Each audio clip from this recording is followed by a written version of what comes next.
Hops and Stocks podcast is presented by 100 Spoke Media Group. We encourage our listeners to drink responsibly. Please note, we are not financial advisors. We do not offer or provide financial advice.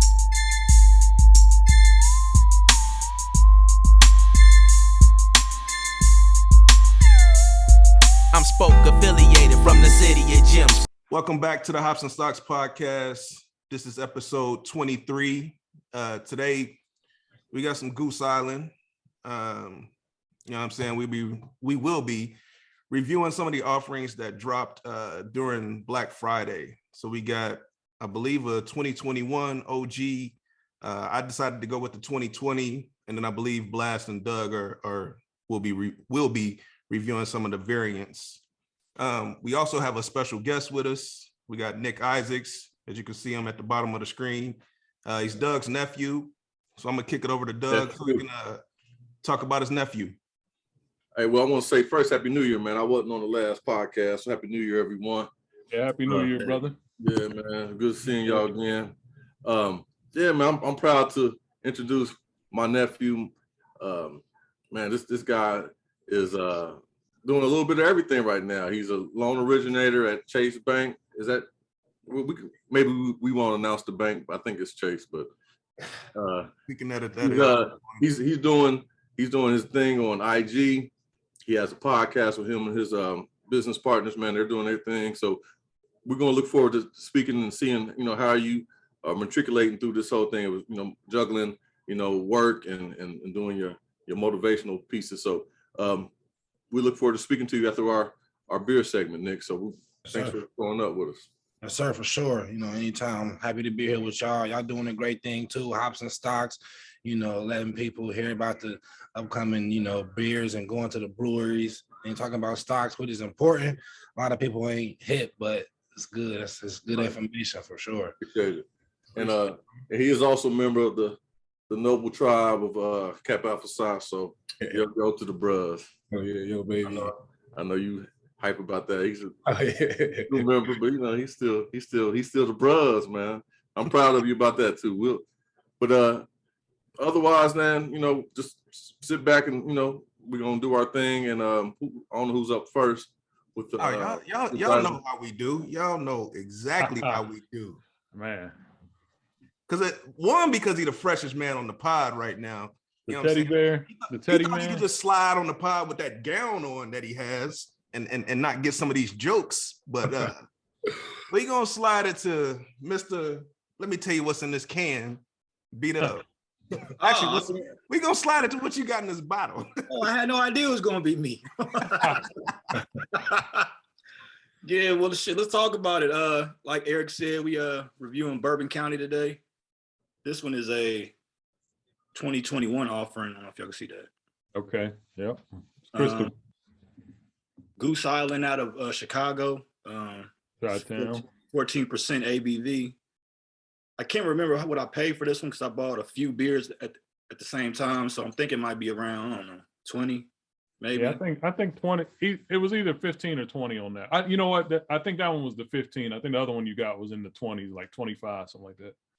So this is my first time, with this offering right here. The notes are toffee, vanilla, chocolate, burnt sugar, and dried fruit. It says burnt sugar on there for real? Yeah. Gotta put it in my magnificent chalice right here. Here we go with this again, man. We've already discussed how that glass makes everything you pour in it taste like boo-boo. Doug, you see this? Look, Doug, you see this? Hey, man, why are you wasting the listeners' time right now? All right, let me I look like Sanchez is looking down, refusing to acknowledge. That's what I was doing, man. Yeah, it's a dark pour. Everything dark. Typical stout, it's dark. Yeah. It's all that 20 right there. Yeah, you smell that burb. You smell that burb on it. Are you 20%? What, $20? Oh, okay. What's the ABV? 14. 14. I'll go ahead and see what you smack. Yeah, if you drink this whole thing. Little nigga, your interview gonna be off the chain. We drink some of these. Oh, man. Hey. Uh-oh. Let me tell you something, man. I think we got a good can review. Right. What's in this bottle? You gotta tell them what's in that bottle. Well, tell them what's in this bottle. Let me tell you what's in this bottle, man. I appreciate this offering right here. I don't mind spending this $20. I get this off top, off first sip, a 5. Woo! Yeah, you heard it first. 5 off top, first review, 5. Man, I can taste that chocolate. I can taste that sugar. Yeah, this is love right here. That was an easy 5. It didn't even take no contemplation. Man, This is my first time messing with the Bourbon County. I don't know who put us on. Maybe it was E who introduced us to it, the Bourbon County series. Yeah, I think he put me onto it last year. Yeah, so this is right up my alley. Normally I'm an IPA guy, milkshake in particular, but this style right here is, yeah. Once again, this is Goose Island out of Chicago. And one thing I did read about when I was researching Goose Island, they're one of the originators of barrel-aged bourbons. Yeah, might be the barrel-aged beer. Yeah, bourbon beer in the Midwest. So they really, kicked it off for the Midwest for these type of beers right here. So salute to them. Once again, this is I wish they had like their own different names for them, but I'm gonna just call this one the 5 micer burp. 2021 offering right here, 5 mics. Man, that's impressive. You set the bar high on that one, bro. I know, man. I know. So I'm kicking off to kick it to me, man, because I know I ain't gonna get this 5. man, it's a pass it to me. Yeah, go ahead. Hey, well, same brand. I kind of went a little different. I went with the cola style, and it's the brand classic cola stout. A lot of the same notes that yours had. Sugar. I gotta take my glasses off. I don't want to make that same mistake. I think that's how we got in trouble last time. I didn't. See, I didn't take my glasses off the last time. I couldn't see. Vanilla flavor, spices, brown sugar, citrus. So let's. Man, you ain't allowed to say vanilla anymore, man. Yeah, man. Every time you say that, I catch a little flashback, man. That's why I gave you. That's why I gave you that vanilla for this stuff. I forgot to mention. Think about that, man, because that's one that I'm excited to try. I just didn't want to crack it right now. I forgot to mention, this is July 26, 2021. That's when it was bottled up. Yeah, okay. All right, let me. Does it smell like cola? Yeah, that's a nice smell. I know what stouts do to me, man, but this is I don't think these have lactose, man. Yeah, this is for the team. Good smell. I mean, I always like to really get the notes off. The cola's coming off. Let me what we got. Oh, okay. All right. Wow. This might be a historic night, man. This might be a historic night in H&S. Man. Oh, man, I'm gonna throw the monkey wrench in it. Oh, wow. That's good, man. That's good. I have to piggyback on. I mean, everything that B-Dub said, man. I get the they threw a citrus note in there it's not even off-putting, man. It goes right with the cola. Does it? Yeah, it's nice. The sugar and the and what else they have? Spices. It's 14% too? Yeah, man. This is good. They did a good job, man. And the ticket on this, I think it was over $20, man. I think it was like I think all of y'all's except for the Bourbon County ones was 25. Yeah, the variants usually run around 25. They call these the OG bottles. They typically go for sub 20. And then when you get the ones that were like in those canisters and all that, we probably should have pulled them out so we could talk about it a little bit, but those go, anywhere from $50 to $60. Little Nick, this have you smacked, bro. Yeah, I'm trying. I'm listening to y'all, and I'm trying to figure out so is that like a type of IPA, or is it like a difference between like that and like the draft beer type? Because I ain't really hip all the way to the beer scene. It's crafted differently, and that's where you get craft beer. So it's crafted differently than what you probably drink. Okay. It's clearly a stout. Stout. So it's not a ale or whatever you just said. Okay. Yeah, he was asking about Yeah, IPA. it's not IPA. You can always tell a stout by the way how dark it is. Right. Okay. Normally, typically IPAs, they're light. They're lighter in color. They're more closer to like Budweiser, Corona. Yeah, okay. Same type of hue right there. Now, I think what makes these stouts even more different is they were what's called barrel aged. So they made the beer and then they sealed it up in a bourbon barrel and let it sit for however many months or maybe even years in some cases. Okay. And then they take it out, so you get some of the character of that barrel too in your beer. Okay. So what's that like? Certain type of wood. Okay. Yeah. Does it like make it stronger, or like does that like preserve the beer? Yeah, you definitely pick up some of that bourbon, which makes it. That's why you're hearing some of those numbers like 14%. Okay. Yeah. So if you think about it, your typical like Budweiser or Bud Light is between like 4.5%, 5% ABV. Like these are over 14 ABV, so it's like 3 times the alcohol by volume. Yeah, See, you get a lot of character. Yeah. So what was it, Doug? 14%? Wow, man, this is good. I mean, yeah. I was gonna say you can't pass the mic without giving the grade. Yeah, my bad. I went cola because I'm not a real stout guy. So the fact that they were able to give me that cola inside that stout, bro, I'm giving this 5, man. Now, if it has me, if it has me farting later on, then I'm gonna change. I'm gonna definitely change my number. Well, we got to stop the show, man. It's the first time in history we've had 2 5s. For sure. Hey, it's good, man. Doug, you said it was 14%, though? Yeah, 14.9. So are you getting? Because I'm really like I said, I got that one. I haven't cracked it yet, but I'm really curious. Are you getting like a Coca-Cola when they say cola? Like, what soda flavor are you getting? Does it taste like cola or does it smell like cola? Give me a minute, man.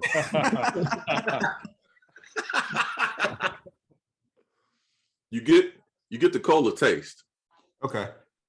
It's not necessarily it smells like a stout, you know what I mean? You get that stout, that barrel aged stout smell, but you get a hint of that cola, which sets it apart from any stout I've ever had. You know what I mean? I've never had a stout with a cola note in it. You know what I mean? And that's what they call it, so that's what they try to do, and they did it. They hit it.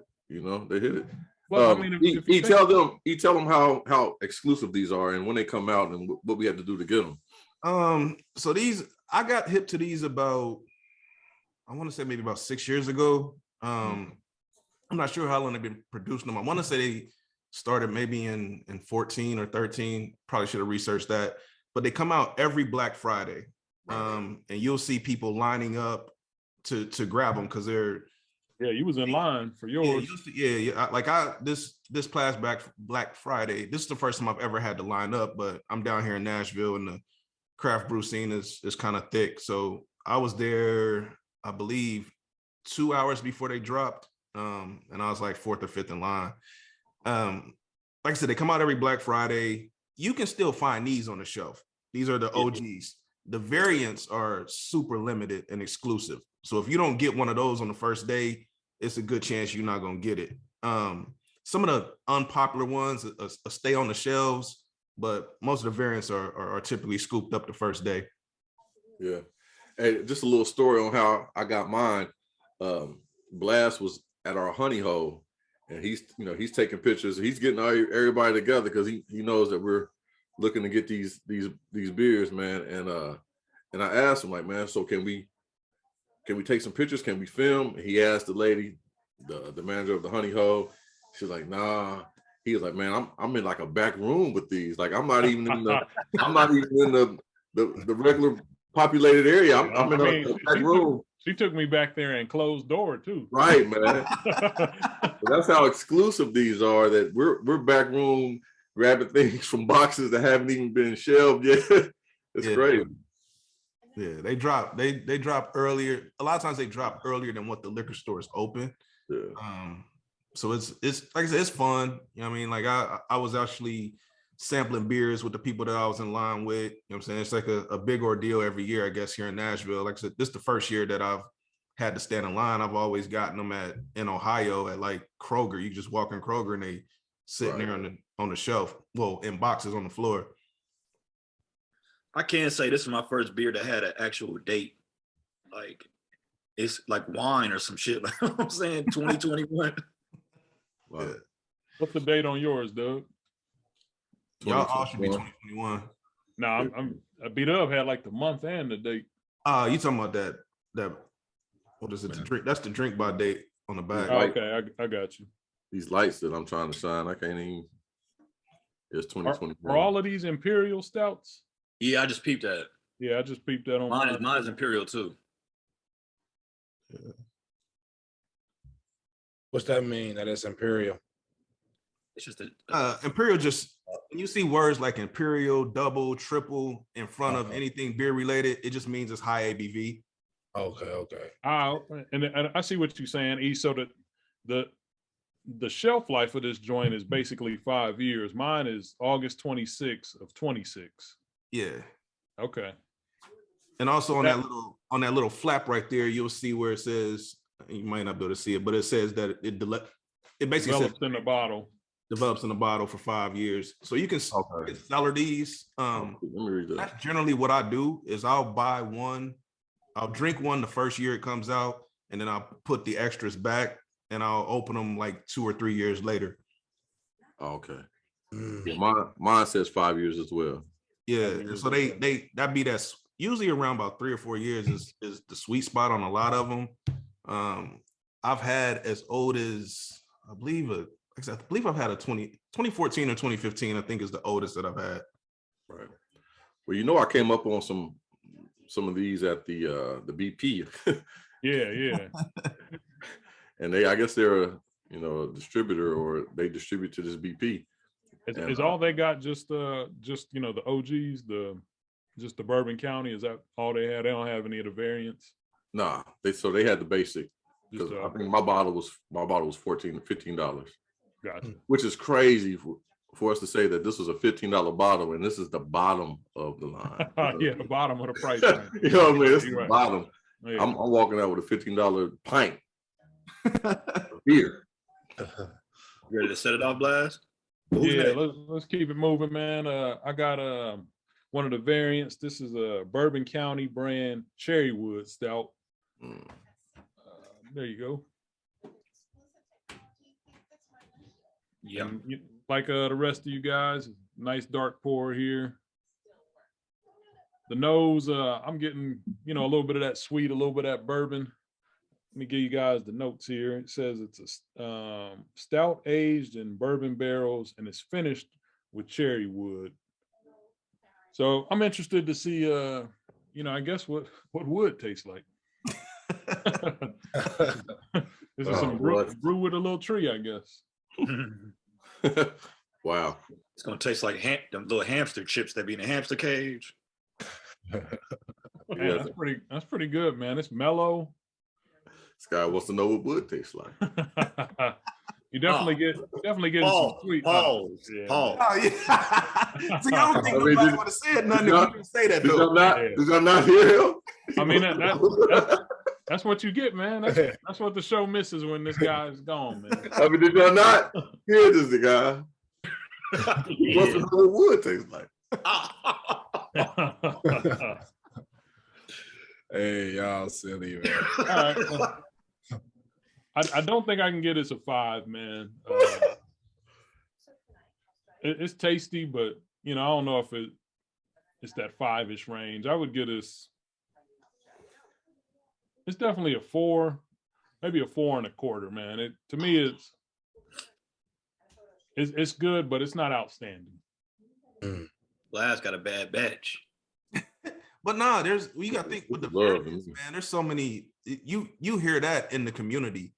People love certain variants and hate other ones. So there's always like when you go and like rank the variants, there's a clear, 1 through I think they dropped 6 variants or something like that.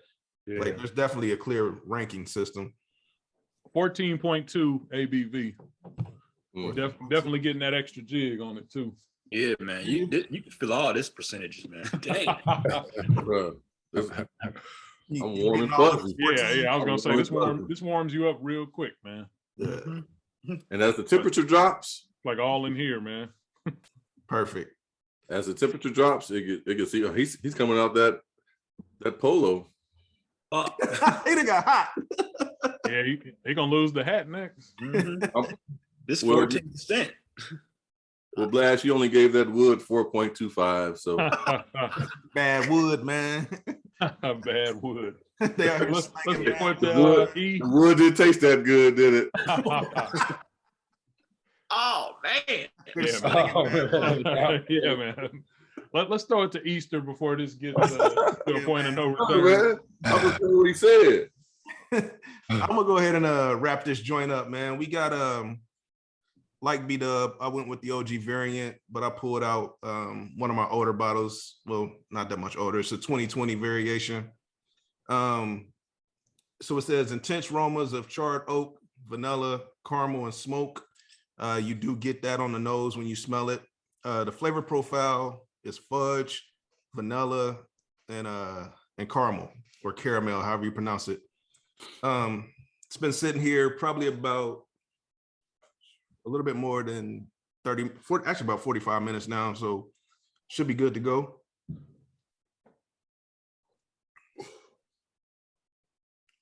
It's tasty. Okay, I was about to say. No, it's tasty. It's tasty. I'm getting like dark roast chocolate. I'm sorry, dark roast coffee. So I'm getting coffee, dark chocolate, and like a hint of raisin. Like there's a faint taste of raisin on the back end of it. Does that have dried fruit in the notes? It doesn't say dried fruit in here. Okay. And I didn't see that when I looked at Untapped. Anybody said anything about dried fruit, but you're definitely getting a hint of raisin. Like Blast, I'm not wowed by it. I mean, it's good. It's definitely a really good stout, which I've grown to like these, so I didn't expect it to be anything less than good. But I think I'm gonna echo what Blast said, man. This one's probably about a 4.25. You know what I'm saying? 4.25. I like it. Obviously, I would buy it again. I buy them every single year. So it's a solid stout. And I think that their OG variant, their OG bottle stays pretty consistent year in, year out. I haven't had anyone that I was like, oh yeah, this isn't good. But once again, I'm not just like swept off my feet, but it's solid. I'm gonna go 4.25. And that's still some pretty impressive grades, man. You got 2 5s and 2 4.25. Yeah, it is. It is. Goose Island did their thing, man. Yeah, and as always, with our stouts, we'll sit here and sip these things for the next 30 minutes and free to revisit. You know what I'm saying? If something changes. Hey, I'm anxious to see how yours compares to mine, though, E. I got another 2020. We can do a sample. I mean a tasting. Okay. I think I got all the way up to 17. No, I think I might have drunk my 17. But yeah, we can do that. All right. I think next year we should all do the OG. That'd be cool. Like, so everybody have a comparison of the same one. I think I need to get this cola, man. I had a cola. I got one. Oh, you got one? Yeah, I just didn't I got for today. I got everything but the double barrel toasted, and I'm actually picking up one of those this weekend. So I should have, I believe that completes the set for 2021. Got you. Blast, you paid 50 for one, didn't you? Right. I think that double barrel was the one he's talking about. Yeah, it was in the 50s. $50. I mean, I want to know what that hit for right there. I mean, that's gonna be one we have to share together, man. Yeah, we gotta share that joint. I mean, I was gonna bring it over for the game, but I wasn't sure who was all gonna be in the crowd, and I'm just like, man, I can't just be sharing this $50 joint with everybody. I was like, this is only for certain, You're more than welcome to come to the Bengals game, man, and bring that bottle. And I think all 5 of us need to be together for that crack, man, or all 4 of us. The dude that I'm getting it from, he has 2. If somebody wants to cop the other one, How much is it? He's giving it to me for 60. What is it? What? It's the double barrel toasted. It's the bottle the blue one that I paid in the 50s for. Wow. Yeah. You showed me that receipt. You showed me that receipt when I pulled up, man. It was Yeah, it was sticker shock, man. Like I said, man, you ever been shopping and you just pick up a bunch of stuff and you don't necessarily know why you made that decision, but then you get to the register and it's like, oh shoot. Yeah, I dropped. And I couldn't put back. I didn't have the power like Doug to put back. Doug put back. Like, nah. I was like, I wasn't gonna do it. I wasn't gonna do it. Yeah, I spent 300, man, on they were selling the vertical, which was, I believe I got somehow, I think I came home with like 12 bottles. But the crazy thing, man, is like I was telling y'all today, man, it's people on eBay selling empty bottles and empty canisters for over $100. That's crazy. Get our money back. Like, don't throw your bottle away for real. Right. Like, save your bottle. Matter of fact, I'm gonna keep my cap too. Shit. Yeah. I mean, they clearly are showing that they've drank the thing. You put it back on. They're selling the empty beer bottle. So you pour the whole thing out. Yeah. It's okay, man. Well, that was a good segment of beer, man. I want to go ahead and if nobody has anything else to add to the beer segment, let's get to our guest, man. Yeah, welcome again. Welcome, Nick Isaacs, man. Hey, what's up? How y'all doing? Hey, man. You know, as we start here, just let us know a little bit about yourself and your journey. Sure. And we have a couple of questions for you, but just give us a little tidbit about you. Yeah, thank y'all for having me on the show, man. Hops and Stocks, man. It's definitely lovely, man. It's definitely some good information on there. Some tasty beers, what it sounds like. Sure. Expensive beers. Yeah. But I'm Nick Isaacs, man. I'll say my name again, aka Nick Bodie. That's what all my friends and family call me, Bodie. Yeah, but from Cincinnati, Ohio. I went to Ball State for 2 years out of high school. I got a full ride out of high school. I went to Withrow University. Went to Ball State for 2 years. Ended up transferring to Ohio Dominican. In Columbus, Ohio, in about 2015, graduated from there with my bachelor's in public relations with a minor in insurance. You feel me? So I played college football, tore my ACL my junior year, but got it fixed my senior year, came back and got first team all conference for the year, so that was a good thing. As far as what I'm doing now, I'm a client care specialist at Chase, JP Morgan Chase. So I just help people with their home loans, collect documents. Some of the customers be annoying, man. They be tripping, but it's cool. It's cool. It's definitely paying the bills. So I'm liking it so far, and I like to help customers too. Just close on their loans and their houses. So that's important. Also, I rap a little bit. I got a podcast that I do with two other people, John Fields and Maddie Givens. They're also from Cincinnati, but I do a podcast with them. We started our podcast probably like September, October. We just been trying to really, just be a podcast that really talks about and does really everything. Talk about pop culture. We do public interviews. We actually got a song out. We actually did a song and a music video for Christmas. We did all of that. So, it's going pretty good. I just got on the rapping scene too. I've been rapping. I never thought I could. I never thought I could, but I think I got a niche for it. It's just, I don't know. I just can come up with stuff, that makes sense, I guess. But that's pretty much it for real. Oh, and I do motivational speeches as well on the side. I like to, empower people. Always kind of been like in a leadership role, all throughout my life, just dealing with, sports and school. I got prom king at Withrow, so I've always kind of been like a popular guy, but I've always tried to use it for the good, use it for good, never for, I want to build people up. I want people to, be motivated and to strive for greatness all the time, because that's what I'm doing. So I want everybody in my circle around me to be doing the same. So that's me. You didn't use it to get girls? You didn't use it to get girls? So when they like, I go to work at 6:30 every morning.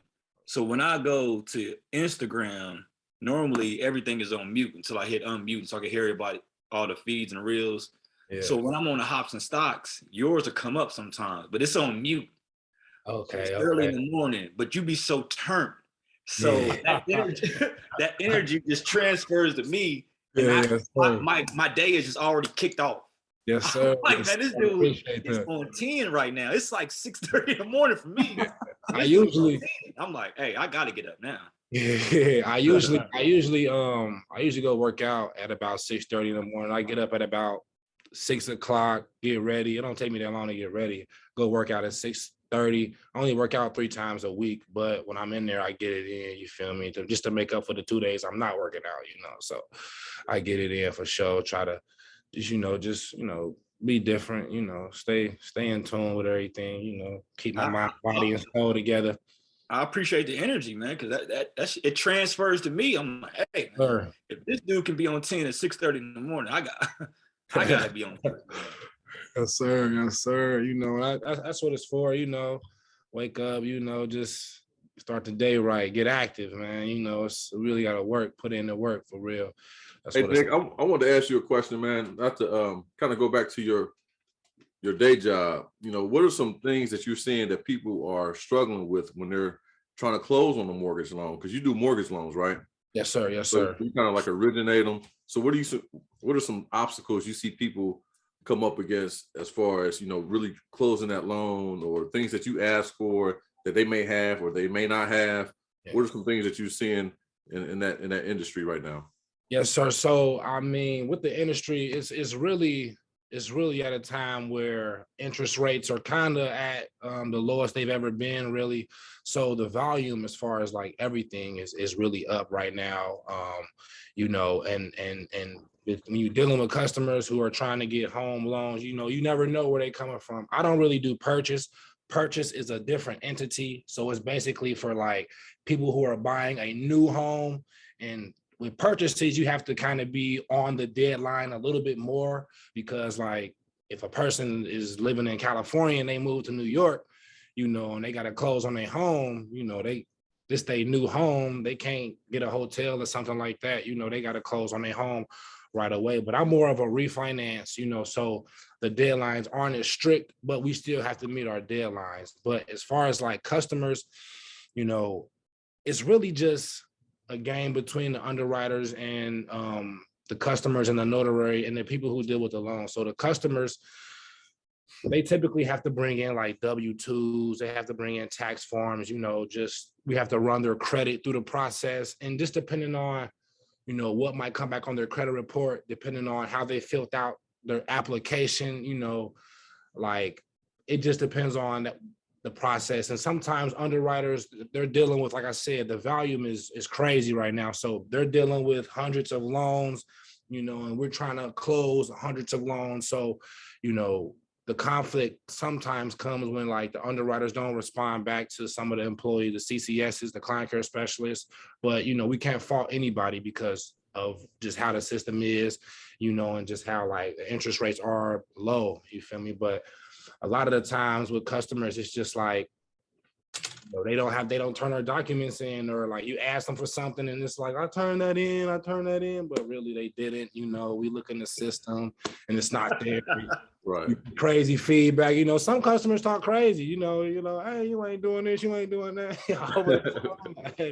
Like it's crazy sometimes, but it's really a long process. It typically takes about 45 to 60 days to close a loan, so it's really an extrinsic process, really. And like, I really have to like talk to the customer every 2 to 3 days, or like, all hell to break loose. But it's a frustrating process, man, because I've been through refinance or whatever, and even purchasing. And yes, sir. At least from my aspect, I'm like, yo, I gave you this document a couple days ago or a couple weeks ago, and then it's like, okay, we need it again. And it's like, really, it's like you just got to keep hitting them with the document, keep hitting them with. Eventually, it'll go through. But I'm like, some of the customers be legit in that, they've turned in the document and maybe it expired or whatever. But Yeah. it is a tough process, man. If you Sure, turn for something sure. in and then 2 weeks later they asking for another version of it, or it's got this on it, it needs to have this. Right. But yeah, like you were saying, it's good to have somebody that's in frequent communication with you. Yes, sir. When you kind of get Yeah. lost in the shuffle is when somebody don't touch base with you for a little while, and then they asking for a bunch of documents. Like, well, dang, man, you could have told me that yesterday. I would have got it to you. I Right. had it ready for you. And Right. it sounds like you try to stay in touch with your people and kind of guide them through that process. Yeah, and that's definitely something that happens a lot, just dealing with, customer, like back in December, like it were like employees with like 100+ loans, and like you got 8 hours in a day. They only want you to make 20 calls, but you got 100 loans, so just depending on, how you feel, you got to get all those loans really to closing and in the system and all of that. So yeah, because that's your money. Yeah, so that's how it is. Yeah. Yeah. Oh, Nick, I wanted to ask you one more thing too, because some of our listeners can't see you at the moment. I'm just like, how old are you, man? I'm 26 years old. 26 right now at the moment. I was born June 2nd, 1995. I'm a Gemini, so it is. You didn't have to give out all your data, man. But I just wanted to impress on the users how young you are, and Yes, that you're doing your thing, and is a lot of us knew you when you were younger, so it's Yes, good to see you growing into a young gentleman and doing your thing, and having your hands in a bunch of different areas. So yeah, like Doug said, we all proud of you, man. Oh yeah. Appreciate that. I thought this dude was gonna give his social security number. Like, yeah. Oh yeah. Nah. So take it back to the loans real quick. 280. I have a credit repair company, so I'm always interested in the credit score and that aspect of it. So what are you seeing as far as credit scores that basically say, if a client has X, more than likely they're going to get approved. If they have Y, then it's like, nah, we're not really messing with it. Okay, so I think as far as like the credit, like we typically work around the debt to income ratio. So a lot of people, when they come with their credit, they might have certain credit inquiries on their credit report, that might defer them from getting the loan, because if you have another inquiry as far as like debt on your credit card, then most likely you have to pay that first before you can basically have the loan, because Chase is a company that we like to be in the first lien spot. And that means like, we like to be the one who like has the loan first. We don't like to like be like second as far as like being the loan owner, so when it comes to like the credit reports, like typically, I'm not sure what a good number is, but based off of like the debt to income, if I feel like any kind of credit report over like, 700 and above, you can get a good rate. But I know for sure the higher your credit report or your credit score is, the lower your rate is most likely. But that's another thing too, like, because you can pay to get your rate lowered as well. So, it just depends on how you feeling, but a good credit score definitely helps a lot for sure. Yes, sir. So they don't want you to have no debt with any other entities, like no other companies before you can get a loan? Yeah, so sometimes like customers have like liens with other banks. So basically, if there's a lien with another bank, there would be a subordination agreement that we have to go through with the company in order to, basically we'll have to have the customer send a subordination agreement to that company, whatever bank they're using with the lien, to basically allow us to be the first person, that they have to pay if they can't pay the mortgage back. So no matter what, they have to pay us first before they can pay that other company back, and that's what we really, that's what the subordination comes in, just if a customer has another loan with another bank. Yeah. So that makes sense, man. When I used to do the mortgages, we used to call it first money. Like, yeah, this bank want the first money. Right. They Yes, wanted, sir. they wanted me in first position for the Mhm. money. Yeah. Smaller banks would take that subordinate angle, but a big bank like JP, they want Yeah. that first money all the time. All the time. They're not even Makes sense. playing. Yes, sir. Yes, sir. And I think credit is a big thing. It's so expensive to have bad credit. Yeah. And this is something we didn't learn when we were growing up about Yeah. credit. You know, especially going through college. I didn't give a damn about no credit, man. I had credit cards. I know damn well I wasn't paying them damn things. Yeah. Hey, man, I think I was still paying for those. What was the Carolina patent leather J's that came out? Like I was paying for those to like 2000, man. Like you know what I mean? Like, Man, I'm gonna keep it real with y'all, man. I'm repairing my credit. I'm in a lot better space than I was, but I'm still paying for some furniture I no longer have. yeah, Yeah. that credit is huge, man. I got to keep it 100.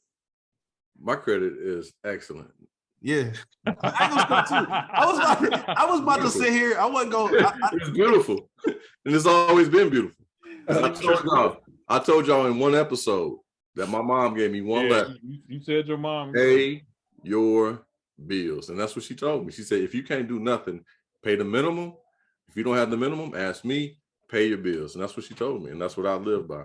You know what? I didn't get serious about my credit until I tried to get a car loan. Because normally, you know, I would get hand-me-down cars. You know, my dad gave it to my sister, and my sister gave it to me, blah, blah, blah. Yeah. So then I tried to get one on my own, and I didn't have no credit history. I didn't have nothing, you know. Right. So my interest rate was in double digits, you know. Same story. One loan company wouldn't give me a loan because I paid child support. Yeah, I'll say it one more time. They take all that. They would not, because I paid child support, they wouldn't give me a loan. So my interest rate was in double digits. And then I hollered at Eric, like maybe like 2 years into my loan. And Eric was like, man, you need to go to a credit union, blah, blah, blah. This is where I was at. And then I did this. I got down to, it might have been under 5%. Yeah, the credit unions be that thing, man. That I got the exact same story. Nobody cared about credit. Like I didn't care about credit. Like I was a college student. Y'all was gonna give me a t-shirt for filling out a credit card. You got it. You know what I'm saying? You gonna give me a water bottle, you got it. And I took that credit card and I went and bought every single Jordan that dropped and every matching polo that went with it. Not having a job, not understanding that, hey, one day you got to pay this back. You know what I'm saying? And it was just a snowball, like it spiraled out of control. And same thing with like B-Dub. I went and tried to get a car and I think I had like a 520. I had never even looked at my credit score because I didn't have to. I didn't know how. They came back and it was like, you got like a 520. And it was like, how much money do you have to put down? And I had a couple thousand to put down. And I got financed. Man, it was that Mustang that I bought. I was paying like 18% on that Mustang. Oh my God. Yeah, I've heard the horror story. I was paying 18%. And then the very next year, I had it for a year. And that was one thing that basically did a 180 to my credit. Making payments every single day. I'm sorry, on time every single month brought my score up to like a 650. And then that's when I went to a credit union and I got a refinance for 2.75. That took my payment from around $500 a month down to like $350. You know what I'm saying? So it was like you paid a lot. And now just like Doug humble brag, I'm gonna throw a little humble brag. I'm at a 792. I'm 8 points from my 800. My goal was to hit 800 at the end of the year. That's nothing. I didn't get it. He said my credit score is nothing. I mean, that's all in good, but it's really nothing. I'm standing on that 792. But you know, I mean, y'all got horror stories with credit, and I got like a success story. My first home I bought, I was doing mortgages, and this is when Nick, they probably don't do these type of loans anymore, where you can have zero down and zero.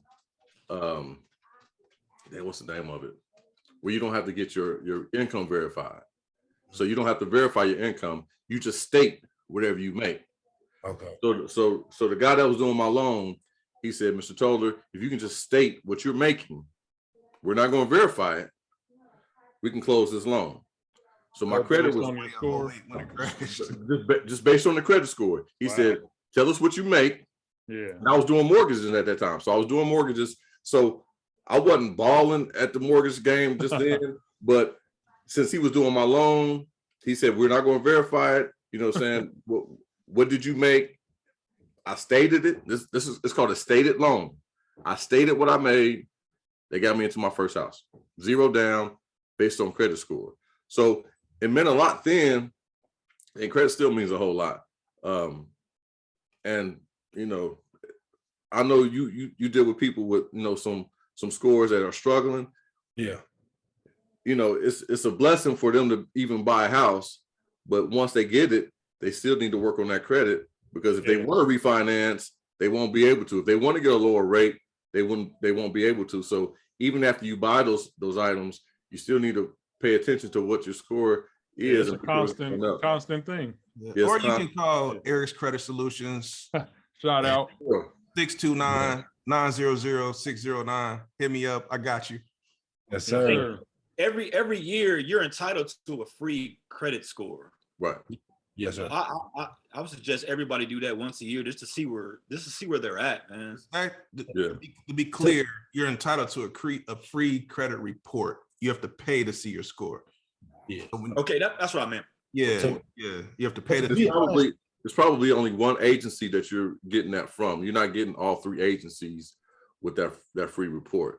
Because that's another thing. People say, "Oh man, I'm sitting at 800," but another agency may have you like at a 650 or 680.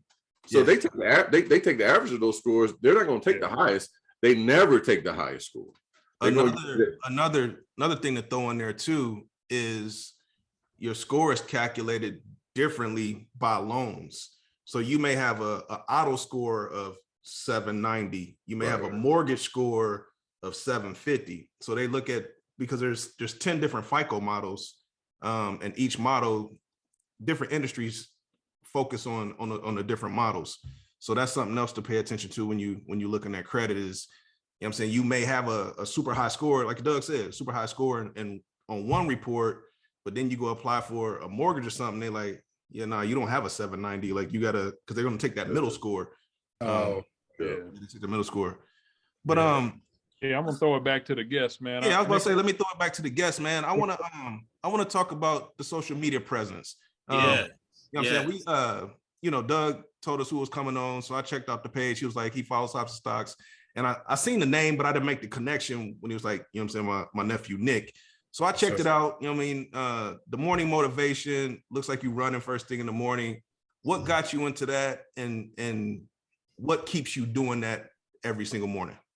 So I was doing motivational videos before like I started in like 2019.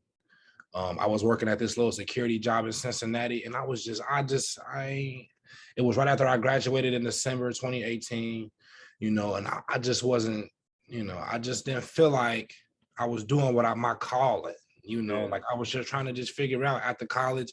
I really should have did a lot more in college as far as setting myself up for after. I didn't do that. So when I got home, I was just working a lot of just quick little jobs.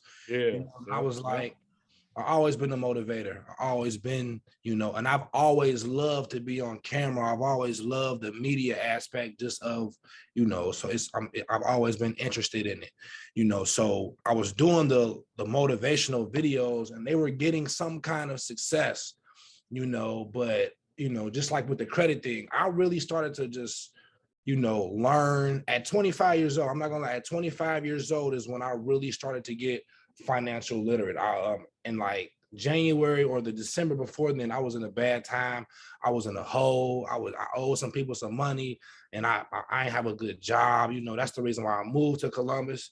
But as far as like the social media presence though, I was doing the motivational videos, but they weren't getting the success that I wanted. And I noticed how long they were. But me being a public relations person, I know how to like market myself and just market certain stuff. So I started to just, figure out and just get a little bit more financial literate, you feel me, so that I can understand how to put it into a business, the motivational speaking. I still haven't got it all the way, but like it just made me, you know, once I seen my motivational videos, they weren't getting the success that I needed. And I think it was because of the length.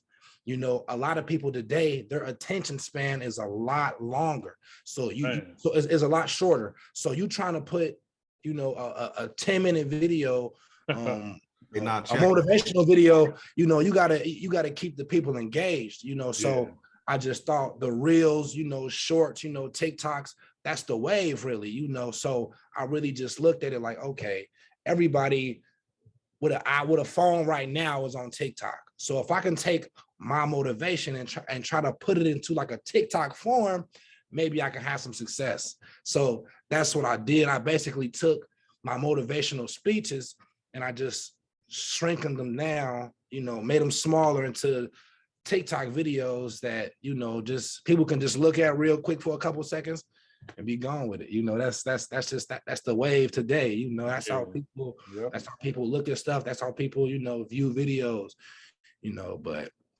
yeah. That was smart, Nick. That was smart. Yeah, it's important because I think that Nick and people in that demographic, the millennials, they're the ones that move the needle. Yeah. They dictate what's going on and what's gonna happen in the future. Right. Yeah, like, and it's crazy because for me, you know, I was born in '95, you know, so we're kind of like different than a lot of the generations because we were born when there was no technology, and then we came into a whole, you know, background in technology, you know, and we were like, not like, so 95, I was born in 95, there was no technology, there was no computers, no none of that. In 2000 is when the internet. Our generation, man. Hey, man, we ain't that damn old, bro. We ain't that damn old. We had computers. I'm not saying it like that. I'm just saying. We did do a little typing in 95. No. I'm just saying as far as like. We had floppy disks, bro. We had floppy disks. The adaptability, you know, as far as I know what you're saying, man. I'm just messing with you, man. I know what you're saying. I had a cell phone in high school, bro. This cat act like we ain't had no computer lab. He low key just called us old heads, man. Y'all ain't old heads, Like we weren't playing regular Sega Genesis. But yeah, though, like I don't know, like you right though. You're right.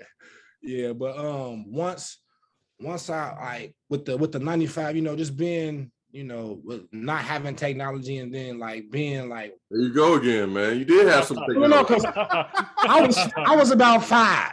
You feel me? So I like, you feel me? I kind of grew up in that, you know, like. Yeah, the original Apple computers, man. Right. See, it's a lot harder. It's a lot harder for us because we grew up with technology, but it moves so fast and so rapid. Mm-hmm.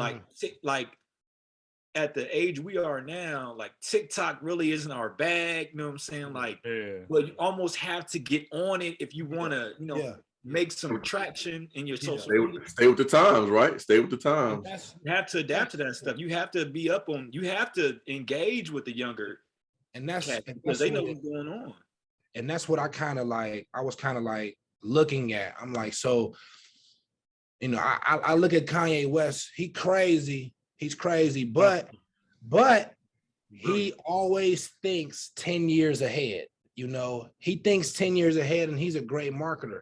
You know, no matter what he does, no matter how his social life is, he's a great marketer because he always thinks 10 years ahead. So I started to tell myself, let me think 10 years ahead. What can I do right now that might be jumping 10 years from now, you know? And for me, it's really right now the NFTs. I've really been learning about the NFT space.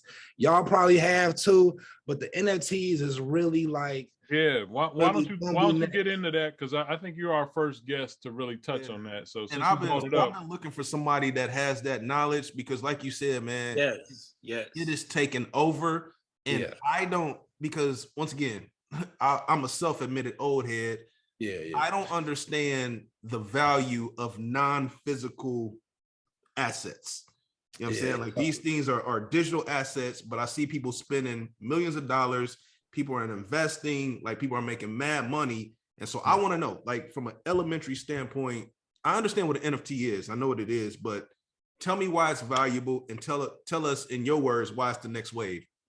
And Nick, I would just say, you know, for our listeners, man, maybe you should just break it all the way down because you know we got people that don't know what it is at all. So good idea. That's all.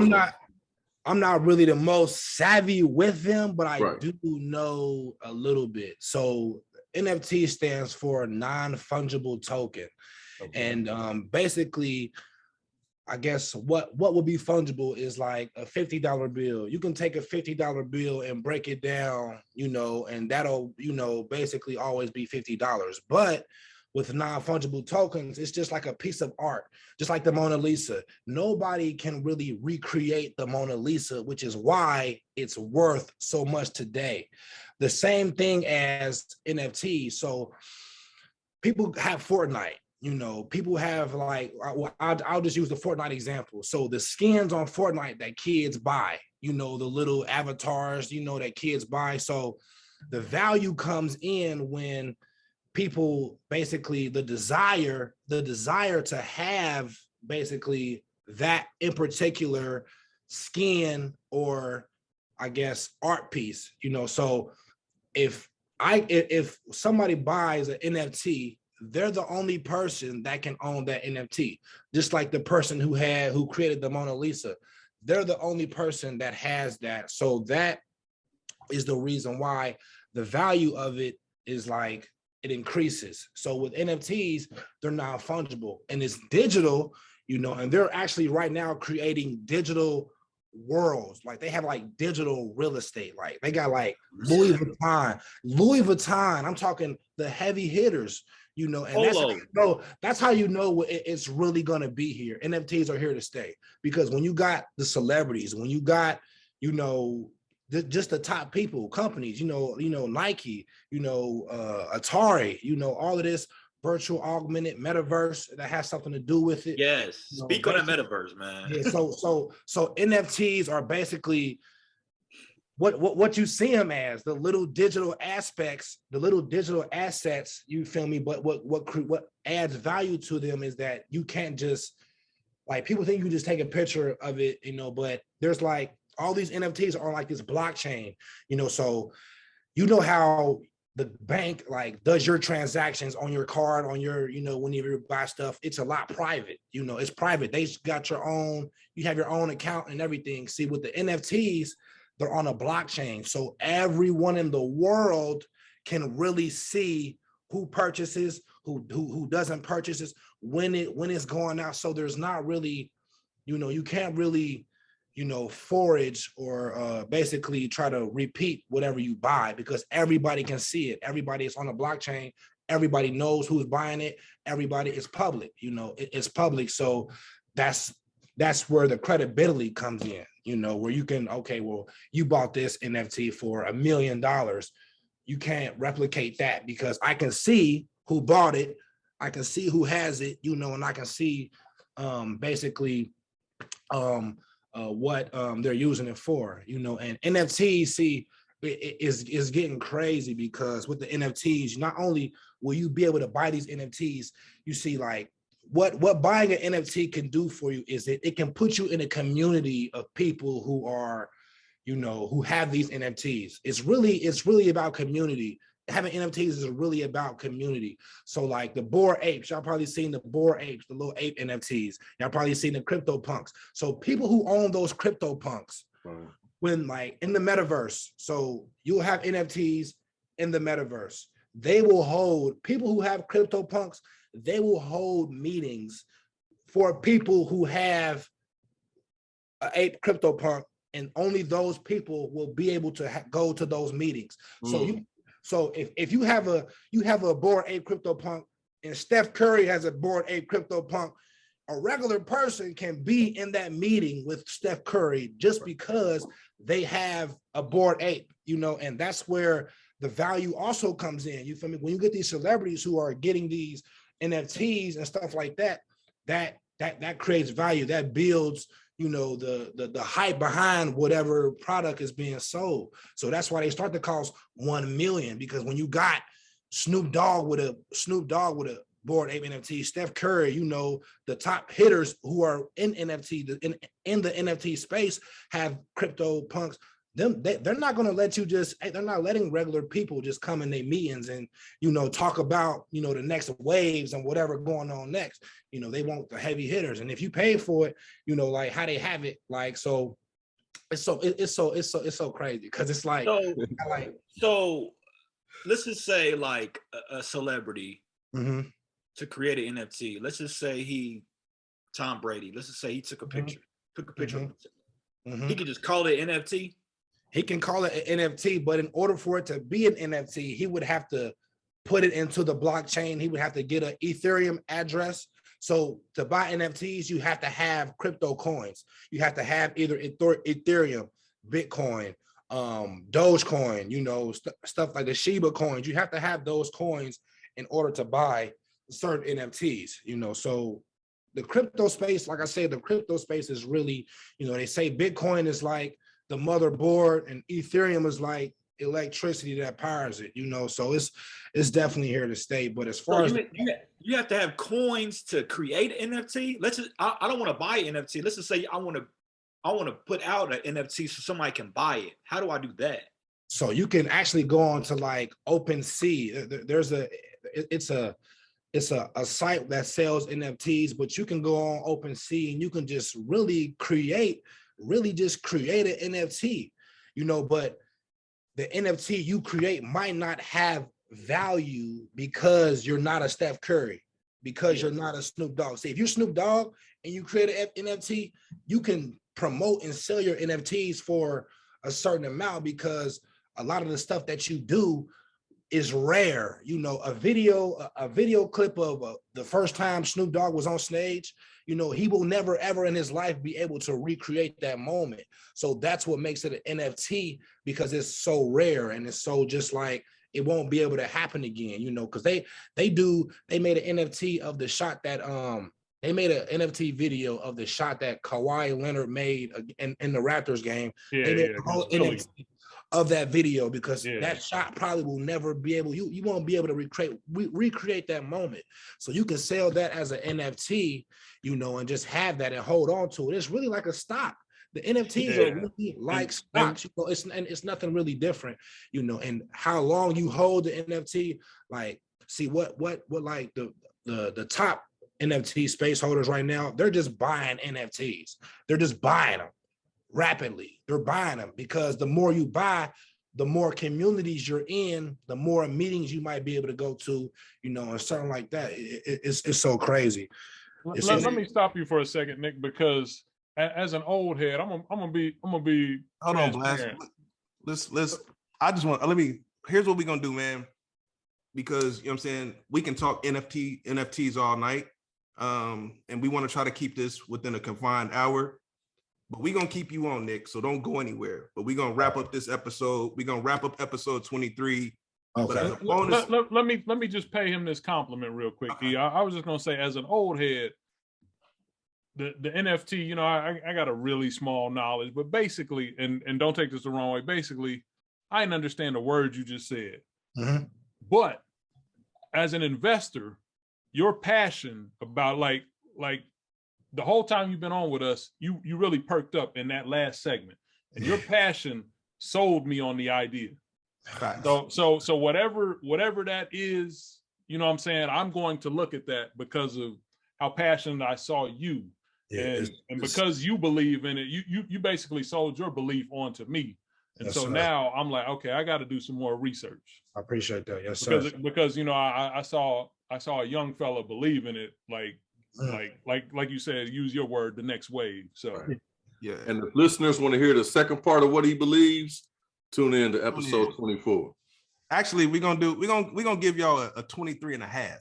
You know what I mean? So we're gonna give y'all 23 and a half. Once again, Nick Isaacs. Hey, before we wrap up 23, shoot your socials out to the listeners.